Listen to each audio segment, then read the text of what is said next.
Video recordings of this podcast can be found on raisingequity.org and Raising Equity on YouTube. Welcome to Raising Equity. Perhaps you've seen our series on leveraging your privilege. We look for opportunities to highlight folks who are understanding and becoming aware of their social identity and leveraging the privileges that they have to shine a light on barriers of oppression and systems that oppress other folks. And today we have with us Richard Demsick. He's a former pastor in Vero Beach, Florida, and he ran with Ahmad, but not in the way that most of us ran, right? Like I threw on my shoes, I went to run in the neighborhood. Well, he took a different twist to make a point as a white man. And so I want to share with you his story and his thinking. So thanks so much for joining us. It's such a pleasure to be here. Yeah, so I didn't want to give it away, although people have probably seen the video. What led you to run with Ahmad, period? And then let's talk about why you did it and the way that you did it. Yeah, and I'll say this too. I had no idea who Ahmad was 24 hours before the run. I probably found out maybe 15 hours before I decided to run something like that. I saw on Instagram a post from a friend of mine who is a white single mother. Sorry, my cat's jumping on me. That's but anyway, okay. Cats are welcome. She's a great girl. And she posted this thing on I'm running with Ahmad. And I was like, who's Ahmad? And so I'm a little bit of a nerd. I started studying. I started reading every article I could, and of course watched the video. And when I watched the video, I started bawling. I started crying. And honestly, I still close my eyes and I see the video because that sticks with you. And unfortunately, those are the moments. It's tragic to say, but those are the moments that a lot of people from my community I think need. That I needed. Let's just say, for my personal experience, I needed to wake up and pay attention. And the moment I saw that video, I immediately was like, well, I'm definitely running for Ahmad. Like, I'm running with Ahmad for sure. And I just thought, I want to run with a TV. And I want to do that to show that looking like a suspect is not the problem. It's not, if Ahmad just wasn't someone that they suspected was a burglar, none of this would happen. Because I could be very suspect. I can look as suspect as possible, and I bet nobody's going to give me any problems. So I told my parents, I said, I think I'm going to run with a TV for this young man who died. And they hadn't heard the story either, and I shared it with them. And their only concern was they said that some people of the community of color might think that I was making light of all of it. And so I said, oh, you're right. That's smart. I shouldn't do it. And then the next morning, honestly, it was like, you know what? Forget this. I'm just going to do it. And and as a Black person, I think the Black community absolutely appreciates when white folks step up to say, hey, this is a problem. Because we've been saying that for a while. So we sometimes will say, get your cousins, right? Like, so as a white person, we appreciate when you are the ones saying to your family, your community, hey, y'all, like I'm looking suspect, running with a TV. And I'm not getting I'm not getting the police called on me. I'm not getting hunted down. I'm not being attacked. I'm not being harassed.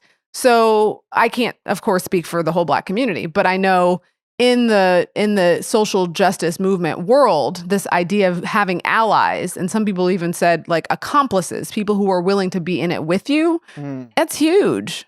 I can't tell you how surprised I was by how positive the responses were and how like embarrassingly kind people were about this, that it showed me how little support that people got.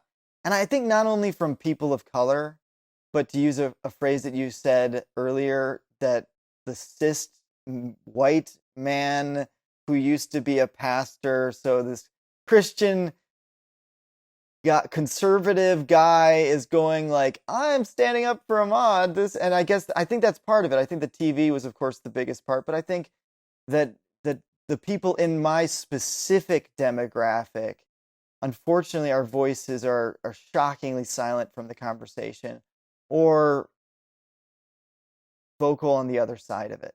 And that's why do you think Ahmad's story stuck out to you? Because sadly, like in the Black community, these stories and the names are all too familiar, right? So, we're in St. Louis, Missouri.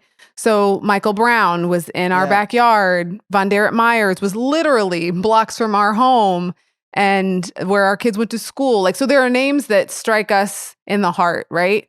And other cities and other places have their own names. What do you think it was about Ahmad that made his story be on your radar? I think it was a compound effect that I absolutely, because I was in the conversations with my friends about all of the other cases. I definitely tried to find out all the information I could on that. And so I do think part of it was that at a certain point, we don't experience it like your community experiences it, but we do start to get frustrated because there's a lot of people in the white community that really do have a heart for people of color and go, really? Another police officer? Like, or really another Black young individual is getting shot? There's, of course, Breonna Taylor is another name that, Mm-hmm. is this, and I don't, it's funny, I know Breonna Taylor, I don't even know the boyfriend's name, who is arrested Mm-hmm. who's For arrested defending for himself. defending his house, yeah, against the cops who didn't have the right to be there and didn't, alert the people that they were the police. I don't remember the phrase that Yeah. they're supposed to do, but they didn't say, "Hey, we're the police. We're coming in." Hey, people come in with guns in my house, they're going to be met with guns.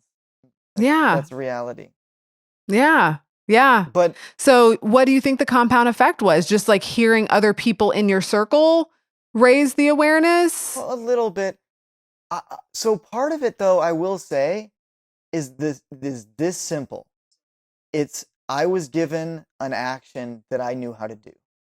I was given Mm. instructions. It's funny because there has been some people that have criticized me and been like, "Oh, he's doing it for attention or whatever," which is fine. It comes with the territory. But the funny part to me is I was just following Sean King's instructions. So you follow Sean King, and that's where you saw, or the Well, woman that you I knew do saw now. the I do call? now. We've Uh talked huh. now, but at the time, it was via my friend who's Right. Right. she follows Sean King, and she Okay. so but it was Sean King's instruction of exactly what I'm a rebel in some ways, but I'm kind of a rule follower. That okay, got a white shirt. I did a tank top, but a white shirt. Okay, I was supposed to run 2.23 miles. Okay, Right. that's the day of his death. Got it. All right, I'm supposed to hashtag I run with Maud. I don't know why it wasn't Ahmad. But anyway, I run with Maud. Okay, got it. Did it. Right. And so I did everything that I was supposed to do. I just added the TV part of it. Okay. And it just went viral. And then people all like kind of assumed that I intended for it to go viral and that I like would plan this out.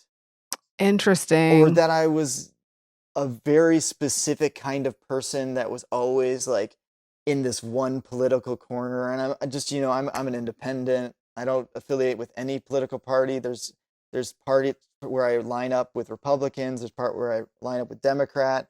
I grew up with a lot of liberal friends as a conservative, and then have kind of had my eyes open to see all the different sides.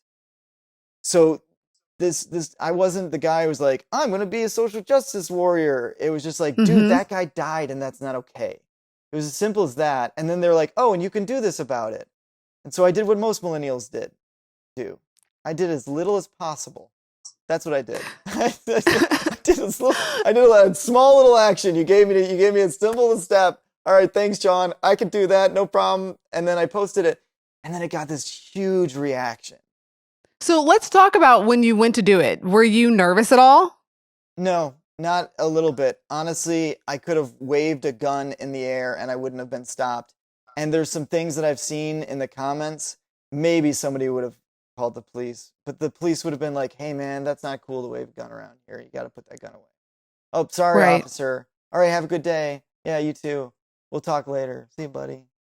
That's my experience. And uh, when I see people's reactions to this, there's some people like, oh, he's in his own neighborhood, which is true. It was my neighborhood. It's not a neighborhood that I know. I'm ashamed to say, as a former pastor, I've not done a good job loving my neighbors. I know two neighbors in this entire community. I was on streets. Nobody recognized me. I was on streets that I don't typically go. And people would look at me suspiciously, and then they'd kind of nod and wave. sometimes fine. Mm. Someone to say, So should I be suspicious of this guy? No. He looks like the kind of guy that, never commits a crime. My favorite comment, I gotta say, is this one person commented on this video, and he goes, plot twist. He actually did steal that TV and is running away from a scene of a crime. right. Right. Another person So said, this is going to be a negative effect because now white people know they can steal things and get away with it. They're going to start. Well, there's a whole, I think, Reddit thread, and I'm sure it's somewhere else too, where white people talk about the things that they've gotten away with that they know good and well. If they were people of color, they would not. I bet. Yeah. I can't imagine. So you mentioned that this opened your eyes to white privilege. Yes, I was one of these individuals that when I first heard the concept, I remember arguing a long argument that white privilege did not exist. When I first heard it, it spelled to me this image of somebody shipping champagne and sitting on their yacht and going, wouldn't it be horrible to be poor, and just enjoying their privilege. And it wasn't honestly until recently that I understood the depth. This is actually a theological term, but of depravity, the depth of depravity that we treat individuals in this country, specifically individuals of color in this country. I've slowly had my eyes open. So actually, you want to know what first started opening my eyes to what? People of color go through? Because it's surface level. It's pretty shallow, but it's hip hop. I was a dancer and I wanted to learn how to break dance. I want to learn how to do hip hop. So I started watching videos. Again, being a nerd, I didn't just listen to the music. I started studying the history. And I started hearing stories of inner city New York and inner city LA kids because it started two different movements that merged. Mm-hmm. And I heard these stories of this angst and trauma that their art expression really was forged in trauma.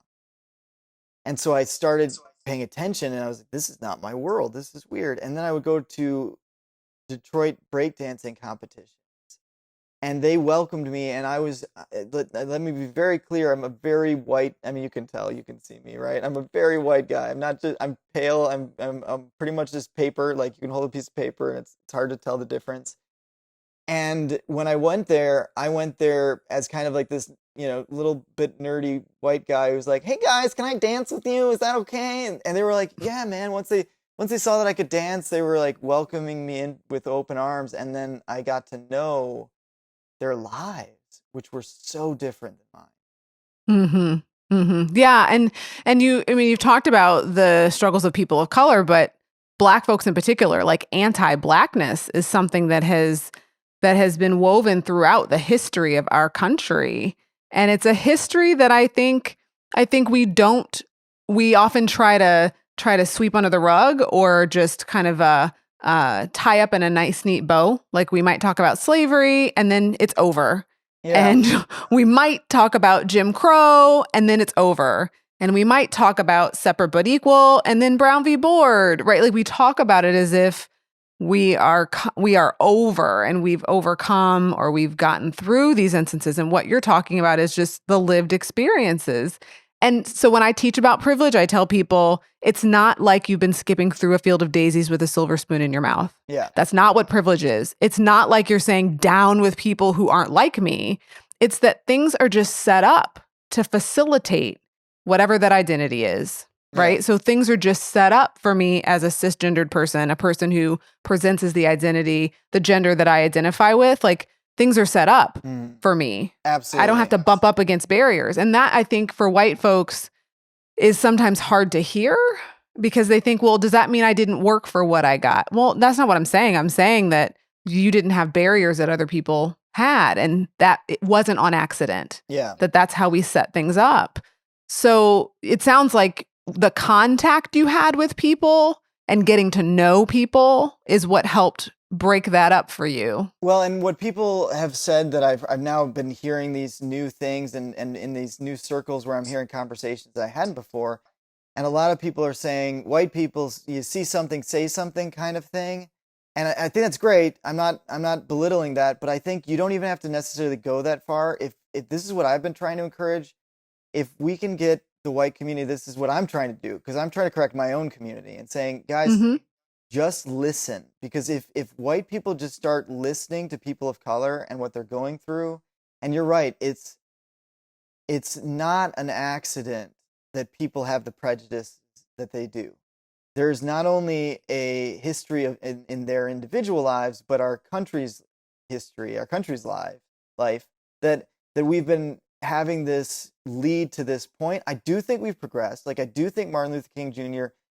did good. It helped. It's better than it was. I don't think it's just underground, but I do think. So we talked about privilege and how the term gives you this image of a silver spoon, and so people push against it, but when they understand how bad and the lack of human decency we give people of color, they go, oh, okay, yeah, you're right, I haven't experienced that. I kind of feel similar about the term racism. Okay, so someone's a racist. People are so terrified of being called a racist in today's society that they will push down even to, I believe, and you're the expert on this, but a level of subconsciousness, all of their racism. So when they search their mind, they say, no, I'm not a racist. Everything in my mind says to me I'm not a racist. And so my point is that getting them to see their prejudgments, right, before you actually knew what was really going on. And of course, this Ahmad case is an example of like a prejudgment. Before they got to know Ahmad, before they talked to him, if there was somebody who's suspicious, they'd probably ask me into a conversation before they just, hey, what are you doing? Oh, Chase, Right. With a gun. Yeah. Yeah. And it's like a fish in water. You don't know you're wet though. So that's what's hard. When you have privilege, you don't see it. You don't know it. And to say to listen, that's beautiful. But I find that some folks, and not just white folks, but people with power in our systems, don't believe the stories of people who don't have power. And so I appreciate you, for whatever reason, being willing to believe when maybe you've been conditioned to just think of that narrow stereotype of a Black person and not believe their story or their lived experience, or to blame it on individuals. And that's, I think, where we get stuck in our country, is that we want to say, well, I'm a good person, so this doesn't happen. But we forget that the systems we've set up, the policies, the practices, the norms, the patterns are powerful. So I might be a really nice person, but if I'm living and working within a system that set up rules for me to have assumptions and to treat people differently, that it doesn't matter that I'm a good person. The system is broken. Or some people would say the system is working just like it's set up to work. Yeah. And so what we have here, I almost fell into a movie line. What we have here is a failure to communicate. Right. And so one of the conversations I had with an individual was like, okay, how do we get people like you into this conversation, or into this activist, to be able to take the action? And I would say, well, we need help organizing and we need help communicating, because the people that their hearts, of course, there's different people that are, white from different perspective. There are the outwardly racist white people that are, like, they know they're racist and they just don't like people of color. And all of a sudden, and I've never really experienced this, but I'm seeing people with KKK masks commenting threats on my Instagram and different things like that. And I'm like, wow, I thought they were gone. Like, I didn't know those people were still out there. Because I do think most Americans, and here's what it is, it's a fight for the lazy middle. That's what we're really doing here. We're fighting to try to wake up the lazy middle that are like, yeah, I don't really want to see Black people dying, but I don't really want to do anything either. It's interesting because I actually think it's a both and. Like, I think we've got to activate individuals, and if we don't think about also how to shift our policies, our practices, our norms, think about how people in positions of power can create different incentives and different dynamics. Like, for example, when we think about how the schools teach about race relations in our country's history, or teach about the history of race in our country, like, there's a movement of educators who are saying we need to do better about educating our kids so that they can grow up to know the history and not have to relearn it just when they go to college, right? Because I teach college courses. And so oftentimes people talk about the college campus being like the bastion of liberal ideas. And it's like, well, we often tell full stories and young people don't know these stories. And so whether it's talking about Asian American history and the role of the Asian Americans in building the railroads, or Vincent Chin being killed in Detroit, or like there's so many stories that we don't get taught. So I digress, but I say also folks in power saying we need to make sure that we equip folks to understand this these dynamics of race relations and the history of race in its fullness, because we could be good people all day long, but we still have ways in which we've set up our neighborhoods, our schools, and the way that we do life that would keep us segregated and separate from each other. I think that's a good transition for one of the questions that I really had for you, because speaking of both and I'm not trying to lead you here, I'm really curious on your perspective. What do you see as the goal? Like if we could describe the best image of utopia diversity here, what would it be in your eyes?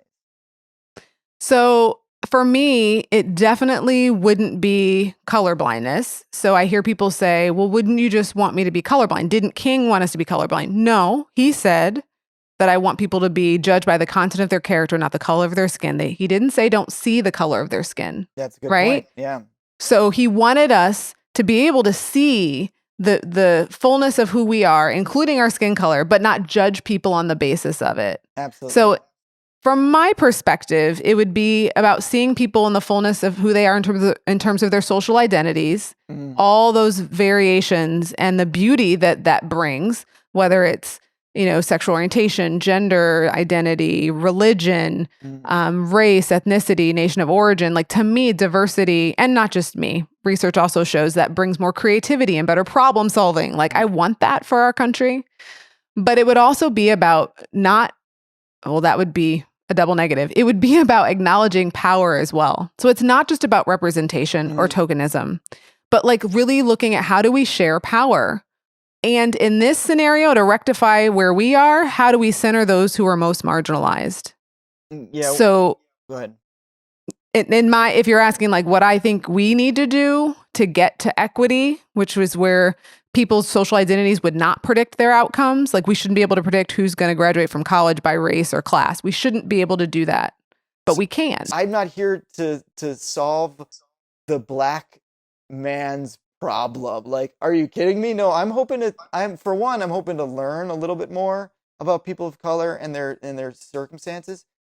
So I've been listening a lot, and I've been listening to conversations I'm not even a part of. Like, I'm not chatting. I'm just absorbing now, because it's like, okay, if I'm going to be on this platform, I need to learn some things. But my main hope is that I can, wake some white people up. I guess there's some connotation, but like that I can help with the white problem, because this, first of all, it's a human problem, but there's a white contributing factor to this that is still often a negative one. Mm-hmm. Yeah. But again, from the psychological perspective, that makes sense. When you have power, when things have been built for you, when things have been set up for you, there's not an incentive immediately for you to acknowledge that you're the fish in water and that you're wet and that other people have had barriers. So I think, it's interesting. A lot of the white anti-racist folks, a lot have been Jewish, because I think being Jewish gives them a real clear window into the experience of oppression. And a number have been theologians. And I think, again, because there's that big push of seeing the humanity. And if we understand what racism is, racism dehumanizes.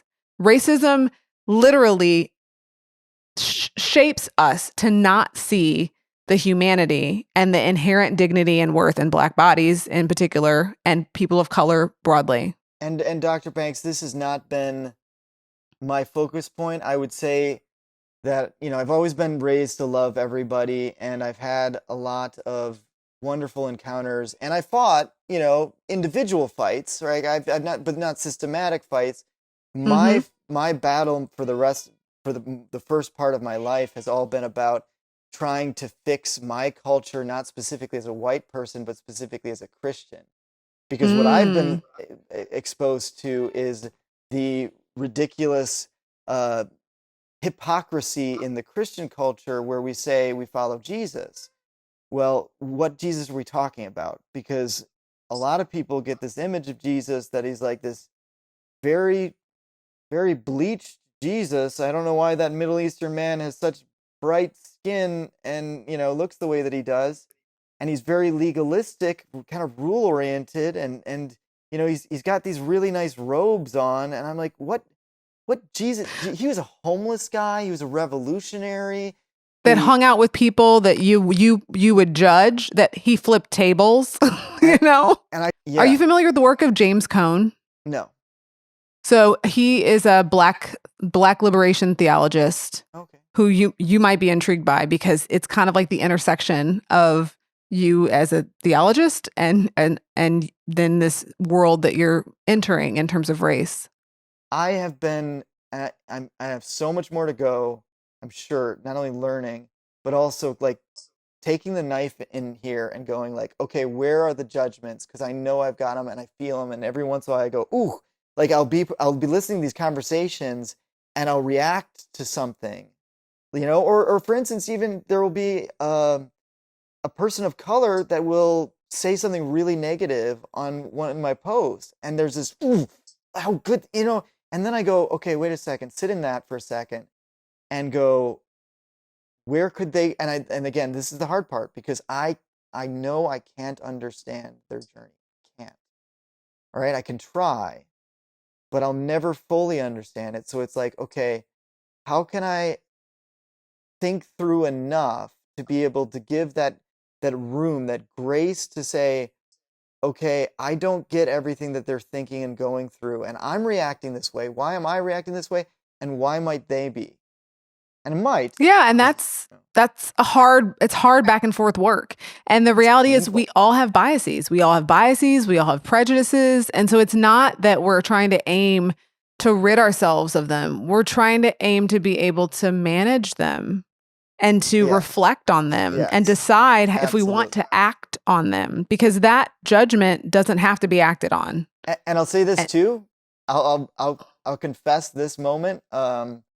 When my friend sent me, it was a recorded, I don't even know who it was, but it was a recorded thing of this woman describing the story of Breonna Taylor.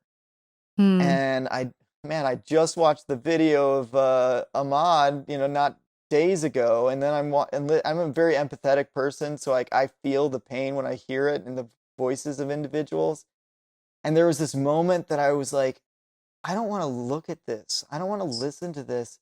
And then I thought, I don't have to. And that was what scared me, is like I could totally close my eyes. And I also want to say that you don't have to watch every video. Like I like to just make sure people know, like if that hits you in a place that you are having trouble sleeping or it haunts you, that you can care about these issues and not watch every video. Because for some people, that also is a way that kind of sensitizes them or helps them to dehumanize the Black body if we're constantly seeing it treated in awful ways. So that self-reflection is key, because you got to know yourself.